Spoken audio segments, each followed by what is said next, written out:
เอาละเป็นของเขตทั้งประเทศชาติทั้งรัฐประชาไทยประชาชนเราทั้งหลายเจดีย์ผู้ยิ่งใหญ่ใดรองส้มชาติลาไว้เป็นผู้แทนงานพิจารณาวันดีที่อมุตตะโสภกอาพวกเราทั้งหลาย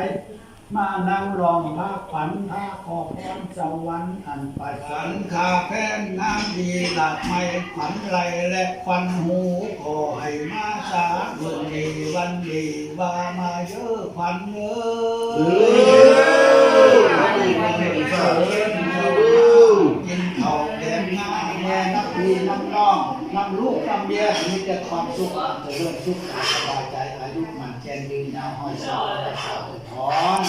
ยัตตาโลธรรมาวัฏันติอายุวันโนสุขังพลังเถิดอันดับแรกก็เลยจะเห็นหนาจะหาบ้านเจริญเด้อไปเอาเป็นชาครอบครัวใหม่นะขอให้น้องนุ่งเจริญเป็นคนทางคนมือเป็นเศรษฐีมีมั่งให้ได้นั่งกินนั่งทานกับว่าไปตัวข้าวบ้านไอ้เราทานเราไม่พวกไม่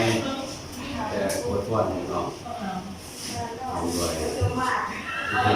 เขาเป็นขอการสร้างครอบครัวเป็นครอบครัวพึกแพงมั่นคงมีความเจริญก้าวหน้าได้รับยศมีเต็มบ้านมีหลานเต็มเมืองเนาะยืนเอาด้วยความนี่ความให้อภัยซึ่งกันและกันรู้จักปรับตัวเข้าหากันบ่ว่าจะเกิดอย่างจริง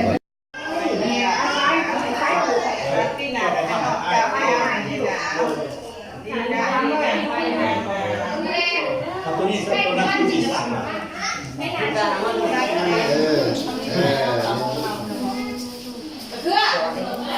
เอาไว้ไป